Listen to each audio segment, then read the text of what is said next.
Alhamdulillah kita sudah memasuki di bulan Muharram ya. Baru pada zuhur bersifat ilmiah. Al-faslu awwalu fi syahri Muharram. Pasal yang pertama di dalam bulan Muharram dalam kitab Badoi Zuhur. Pengusaha Abah menjelaskan ada 4 huruf. Walau arba'atu ahrufin wahya mim. Mim mujahadatun nafs. Walha itu hibdul hurmat. Dan ra itu ridallah, keridhaan Allah. Dan mim yang kedua yaitu mahabbatullah, mencintai Allah. Bulan Muharram kita ketahui adalah bulan yang dimuliakan, bulan haram. Bulan yang ketiga berturut-turut dari bulan Dzulqa'dah, Dzulhijjah, Muharram. Makna lain bulan Muharram adalah bulan yang dimuliakan. Orang siapapun yang Allah muliakan pada bulan ini pasti akan diangkat derajatnya, yaitu dengan dzikir kalimat la ilaha illallah. Jadi orang yang dimuliakan Allah ini adalah orang yang berzikir. Orang yang dalam hatinya sudah tidak ada lagi selain Allah. Disinilah makna kemuliaan dalam bulan Muharram ini. Makanya pengersa Abah, mim yang pertama ini, mujahadatun nafs, berjuang melawan hawa nafsu.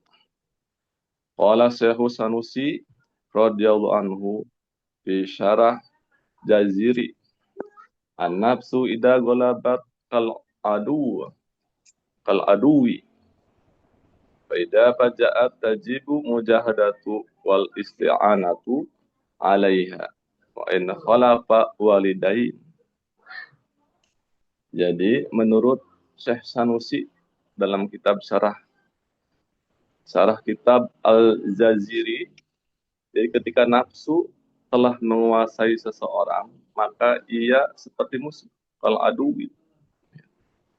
Ketika dia tiba-tiba menyergap, datang, maka wajib kita untuk melawannya dan meminta bantuannya untuk mengalahkan hawa nafsu itu.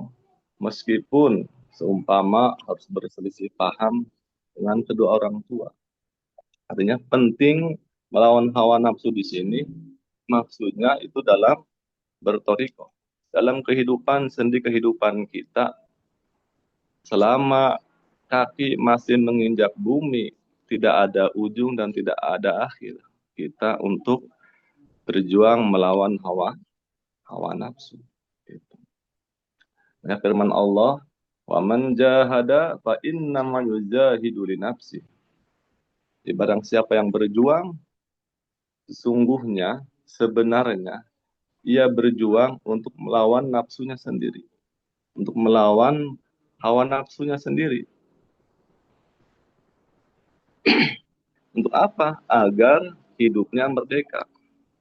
Ada psikologi independen, kemerdekaan psikologi. Gitu kan. Kemerdekaan kejiwaan, kemerdekaan ruhani dalam diri kita. Agar kita bahagia itu tidak tergantung oleh apa dan siapa. Tetapi yang ada dalam diri kita sendiri. Itu Allah Subhanahu wa ta'ala. Wa nafsu a'dhamu hijabin bainaka wa bainallah. Dan nafsu ini adalah penghalang yang paling besar antara engkau dan Allah.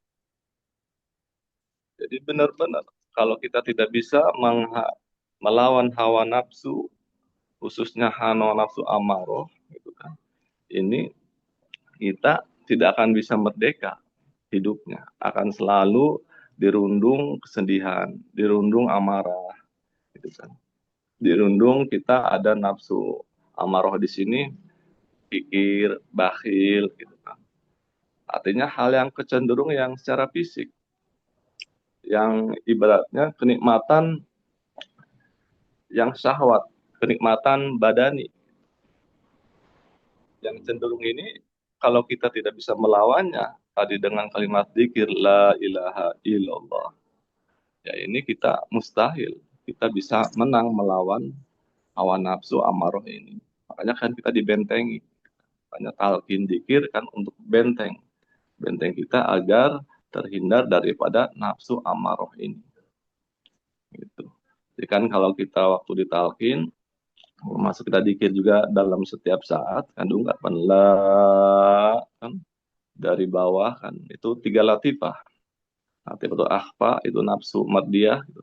Latifatul nafs, nafsu amarah di tengah-tengah alis sampai latifatul qalb, nafsu kamilah tengah ubun-ubun. Jadi la itu pasti terasa itu ketika kita dikir dimanapun saja berada gitu kan, dalam keheningan malam terutama malam gitu kan, ataupun dalam keadaan siang hari dimanapun kita, ketika ada kesempatan kita dikir la ilaha ke kiri kan itu ada di situ ada dua latifah dan dua nafsu, latifatul ruh dan nafsu itu nafsul mulhimah, dan latifatul khafi nafsu rodiyah. Akhirnya ke kanan dibandingkan illallah. Latifatul sirri itu nafsu mutmainah, latifatul qalbi nafsu lawamah. Jadi setiap dikir kita itu 7 latifah yang kita rasakan, yang kita amalkan. Ada rasa terisilah latifah-latifah itu. Lelembutan latifah itu ya. Artinya yang halus, bangsa halus latifah. Itu terasa. Bagi siapa? Bagi kita, para ikhwan yang sudah mengamalkannya. Itu sudah pasti. Bukan apa? Bukan tidak terasa, itu pasti terasa. Kalimat la ilaha illallah ketika memang sudah ditalkinkan. Beda dengan yang belum ditalkin. Gitu. Tidak akan terasa apa-apa di kirinya. Kalau memang sudah ditalkin, pasti merasakan rasa itu. Jadi latifahnya terisi. Dalam kitab Adwi Sur ini, pengusaha Abah hanya menjelaskan ada 3 nafsu. Nafsu amarah, nafsu lawamah, dan nafsu mutmainah. Tapi kita prakteknya itu kan ada 7. 7 nafsu yang kita isi dengan kalimat zikir la ilaha illallah. Nafsu itu apa sih sebenarnya? Nafsu itu sesuatu yang elemen halus, nyata. Nafsu itu ada, tetapi tidak terjamah, tidak terpegang gitu kan, karena bangsanya halus gitu kan, psikis kejiwaan. Dan ini sesuatu yang energi yang untuk merasakan kita hidup, nafsu itu kan. Juga ini untuk gerakan motorik kita, sensorik, kontrol indah gitu kan. Dan hasrat-hasrat keinginan kan adanya di nafsu itu. Gitu. Adanya di bangsa nafsu itu. Karena kalau memang tidak ada nafsunya juga, kita tidak akan bisa meningkat. Meningkat martabat kita kemanusiaan ini kan ada nafsu. Menaikkan dan menurunkan dan di nafsu itu. Gitu kan. Kalau hati kan cenderung berubah, kolbu dalam hati itu ada kolbu itu cenderung berubah. Nah nafsu ini juga akan mengikuti di situ. Mengikuti kolbu yang sudah terisi tadi dengan dikir.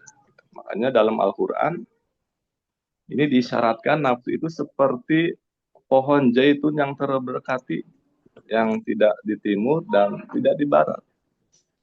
Artinya di timur itu makna ruhani, di barat itu makna jasmani. Jadi antara itu. Terberkatinya kenapa? Karena nafsu ini bisa berkembang menjadi baik. Makanya kan ada nafsu, dari nafsu amaroh kan meningkat kita ke nafsu lawama, meningkat lagi ke nafsu mutmainah, ke mulhimah, ke mutmainah, ke rodiyah, ke mardiyah, sampai ke nafsu kamilah. Baru sempurna. Orang sudah di tingkat situ, sudah tidak ada lagi sesuatu yang ditakuti. Sudah dapat ilham-ilham gitu kan, sudah dapat irsyad, petunjuk.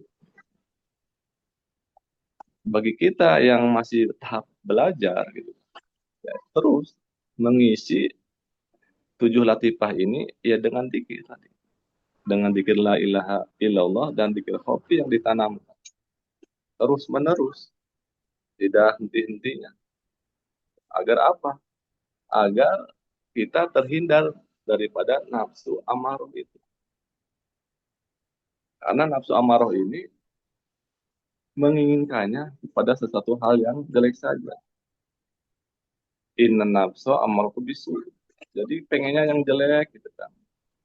Yang bangsa tabiat badaniah gitu kan. Menyuruhnya kepada tentang kenikmatan jasmani, kenikmatan syahwat. Gitu.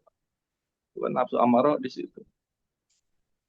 Jadi ketika memang kita sudah terhindar daripada nafsu itu, nafsu amarah itu, kita akan meningkat ke nafsu lawama.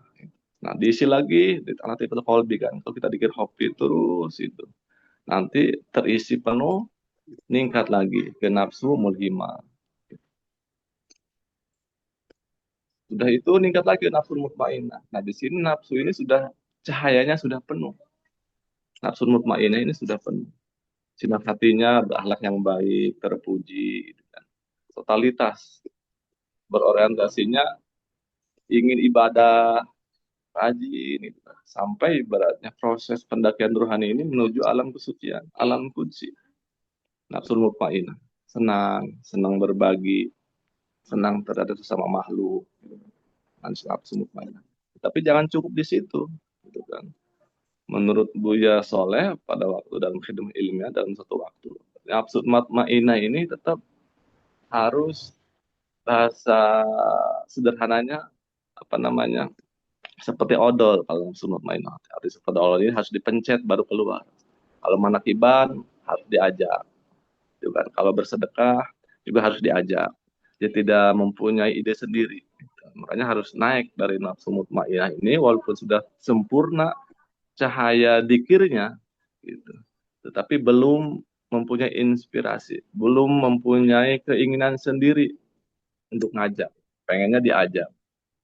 Makanya dari nafsu lupa ini akan meningkat ya ke nafsu rodia, ridho dengan segala sesuatu pun yang Allah kehendaki buat kita, yang Allah takdirkan buat kita, kita ridho. Nah itu baru di situ.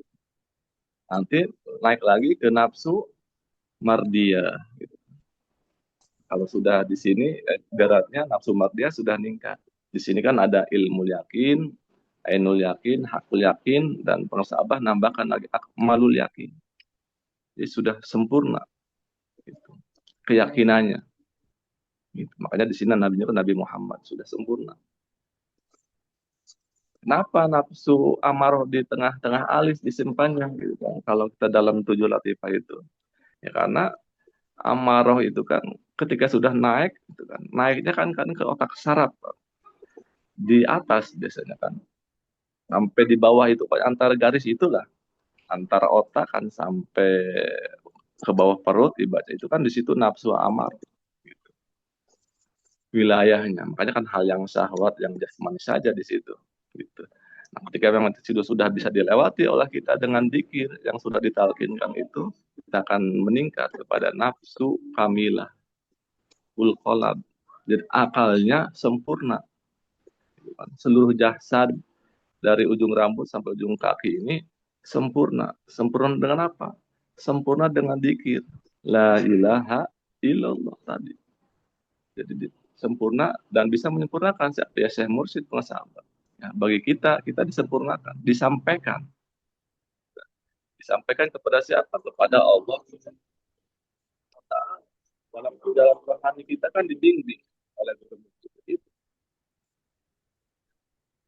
Nah, ketika itu sudah terliputi semua, gitu kan, gerak badan kita, mata kita, indera kita, semuanya oleh dikir, maka kita sudah tidak ada apa rasa iri, dengki, benci, dendam dalam hati. Itu walaupun kadang bisa saja bagi kita pengamal masuk lagi rasa itu, timbul lagi, masuk lagi ke nafsu amaro. Karena memang begitu.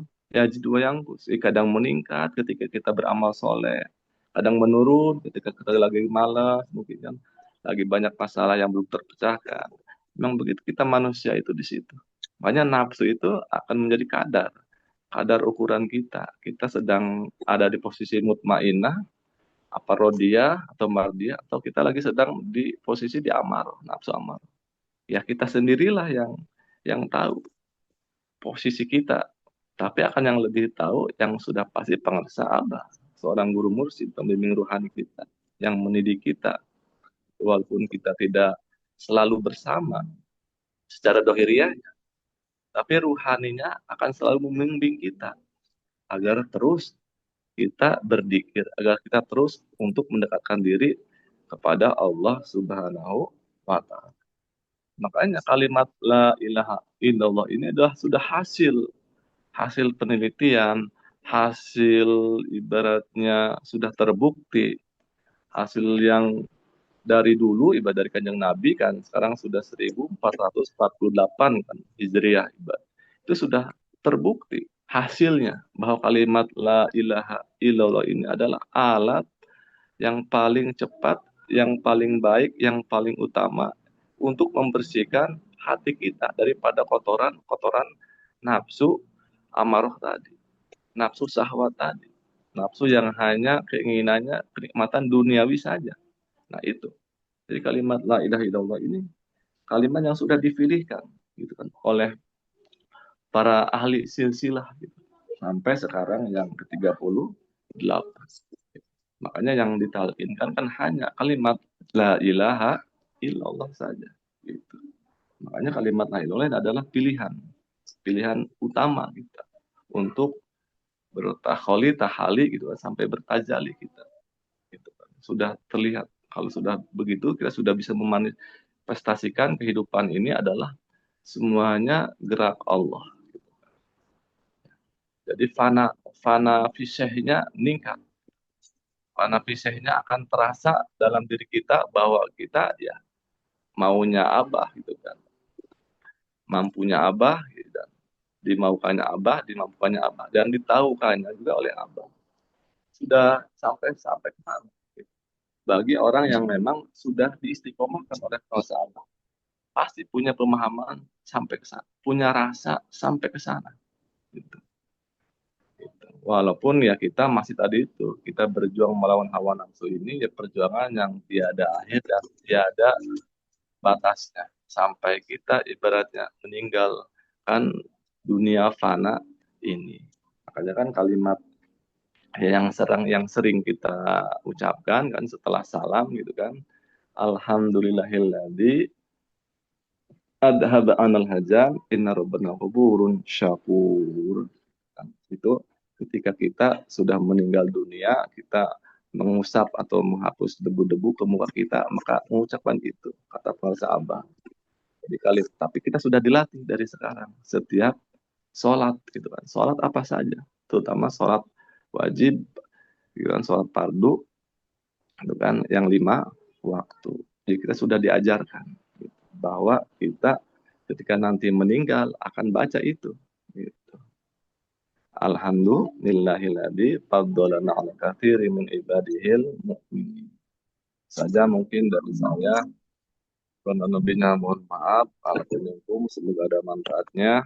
Wallahu muwaffiq ila thoriq. Wassalamualaikum warahmatullahi wabarakatuh.